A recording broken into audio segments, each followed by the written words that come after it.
Okay, so we have a bit of a situation here. I got my coffee. It doesn't fit in a cup holder, none of them. So I don't know what I'm supposed to do with this. Either I chug this whole thing or I just leave it down here. But for now, let's start this baby up. Woo! Damn, boy. So I found a little back road I'm gonna be heading to. I'm gonna be, driving there. It's gonna be about 10 minutes to get to that location. I'm gonna talk a little bit about how the car feels, because I was talking about a lot of the features, but not really about how it... Hopefully the camera angle is okay. This is the first time I'm trying out this sort of GoPro on my head type situation. You can see yourself in the mirror. I look ridiculous right now. Washer fluid low. Okay. I'm gonna open up the, let's see, PSIs, just so I know if I get a flat. Hey, we have some real world problems now. If you have drinks, you might have a problem with the Porsche, because things don't really fit, unless I can find a way to open this up or expand it somehow. Oh, okay, never mind. There we go. Oh, that's not good. Maybe I move my phone away, like so. Okay, maybe I'll try this one here. So there's a latch here, you just pull down, and you stretch it. Okay, never mind. Okay, this car is not as bad as I thought. All right, we're gonna close that one up. All right, hopefully the coffee doesn't spill. Let's go on this drive and see how things go. So, put this thing in drive. We're gonna drive this thing in automatic mode for the time being, and then we'll maybe give it a couple rips with the, manual transmission. Look at that, perfect alignment.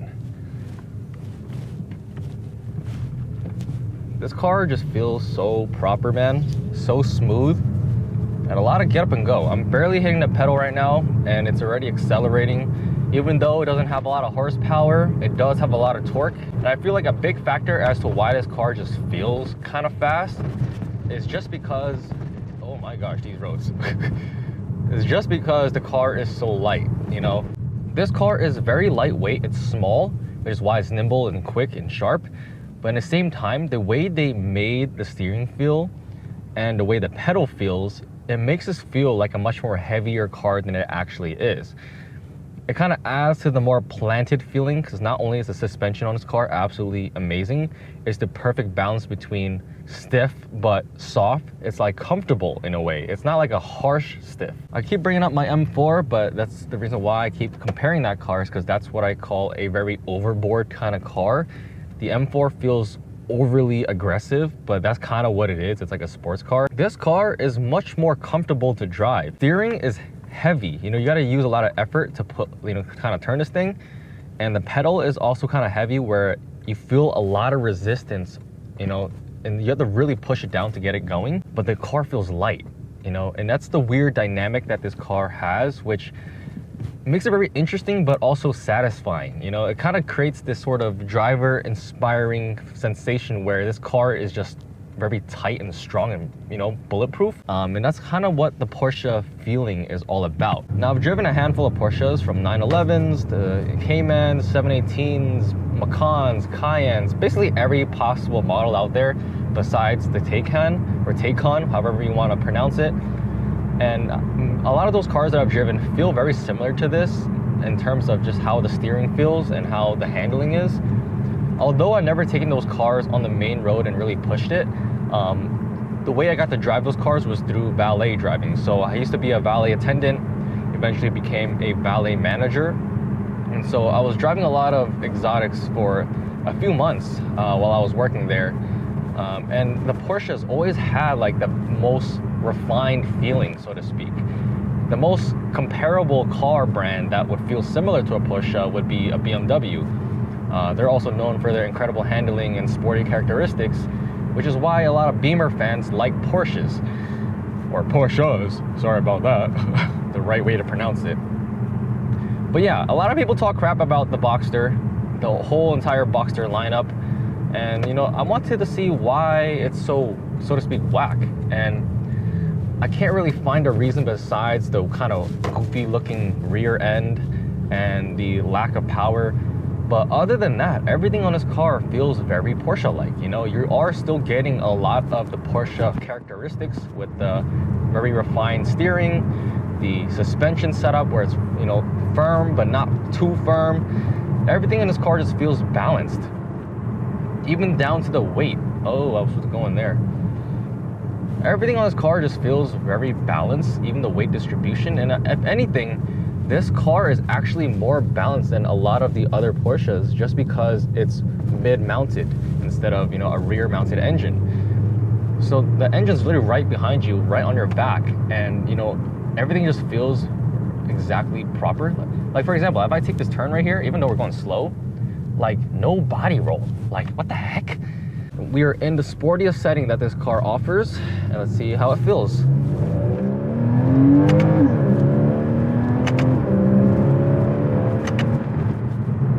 So, as you can see, the acceleration isn't all that crazy.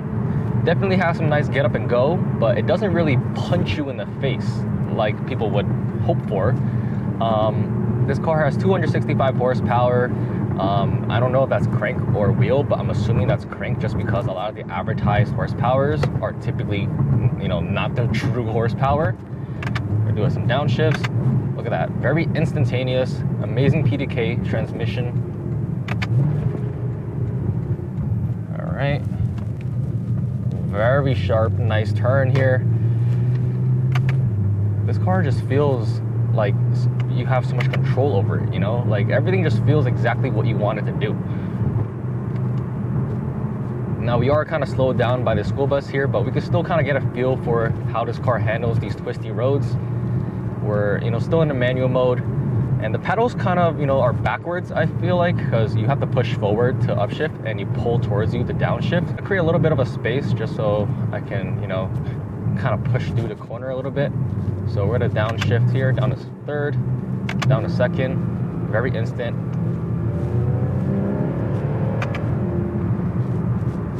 Like, I'm lost for words. This car just feels proper, you know? I don't really have to push the car super hard to really feel what it's capable of. You know, I feel like a car like this isn't necessarily, okay, whoa.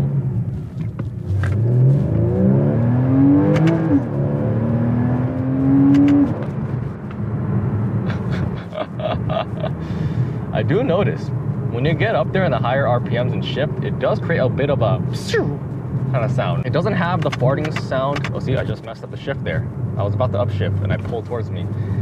But see how quickly you're able to shift in this transmission, which is so nice because you have total control of the car. You really feel like you can do whatever you want with it.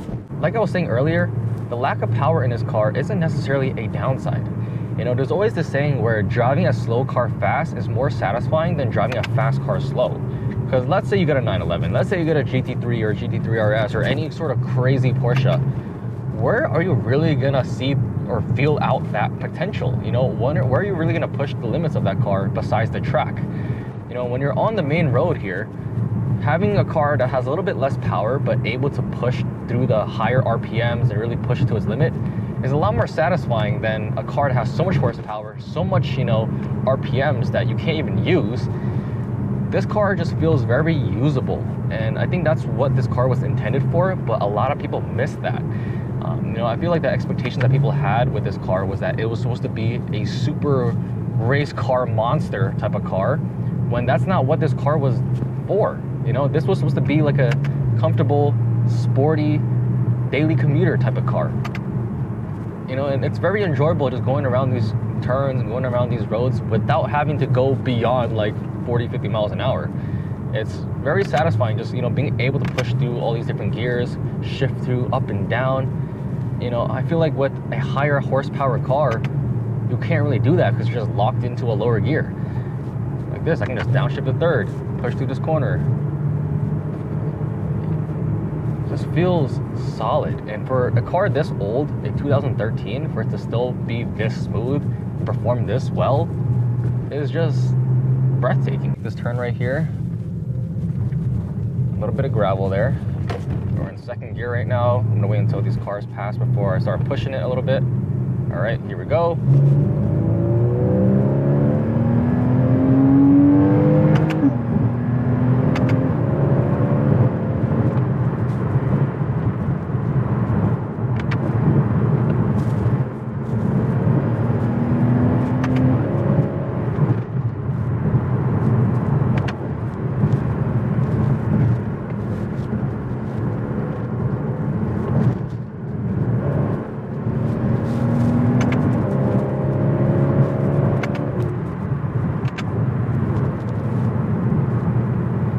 not pushing too hard just because I'm not familiar with these roads.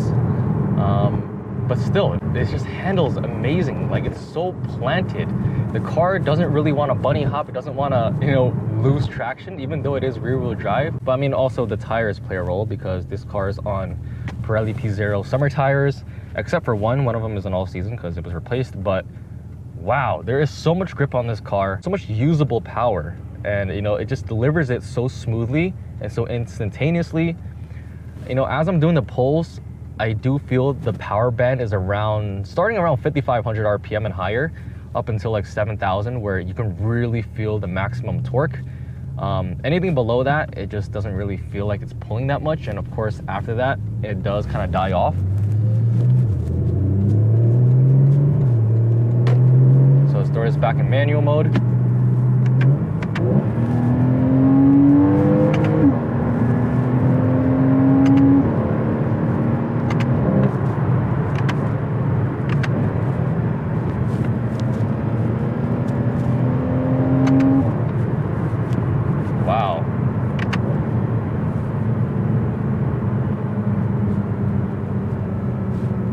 Really feel the road as well. You know, I can feel exactly what is happening underneath me.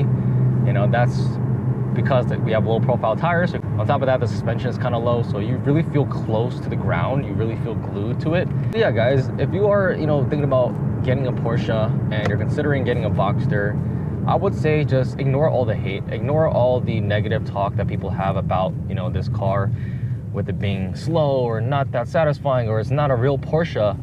But here's the thing, it is a real Porsche. It's a Porsche. Look, the logo's on here. You know, it feels very much so like any other Porsche. I mean, there are some subtle differences, obviously, with the power and whatnot. But here we go. Let's push through this road.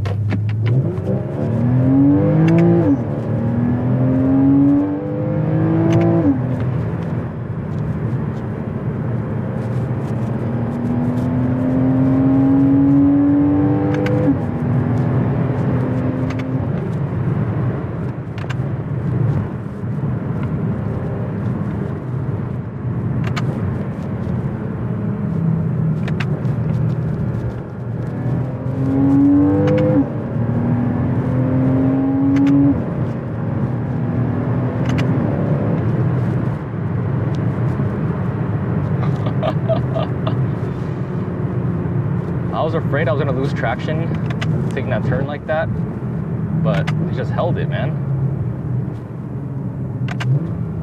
Wow, I just can't get over those shifts, man.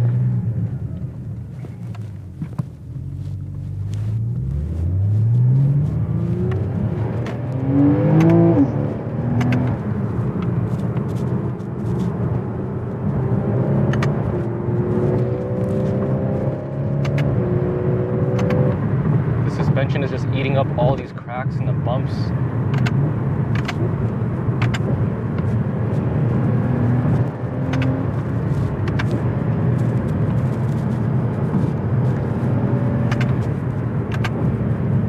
Wow, brakes are solid too. So I want to pull into this neighborhood and kind of end off the video. Oh, yes, sir. Let's check the coolant temperatures. All right, the motor's not too hot. Let's see the MPGs after driving like that. Where is it? 17, okay, it dropped down a little bit, but yeah, that is the Porsche Boxster 2013 base model. I like it, a lot of fun. I think it's an amazing car. But yeah, overall, this car, it has been such an amazing car to drive. Very driver focused. I hope I can give you guys an idea of what this car is like and maybe helped you make a decision on this car. I would say if you are considering this, go and rent it out, because this car is rented, by the way. It's not my personal vehicle. Go and rent one out, drive it for yourself, get a feel for it to see if it's something that you really would enjoy. With that being said, hope you enjoyed this video. Make sure to drop a like and a comment below. If you're new to this channel, make sure to hit that subscribe button, as well as turning on the post notifications to see when I upload. With that being said, it's been your boy RickyMoto, and I'll see you in the next video. Peace.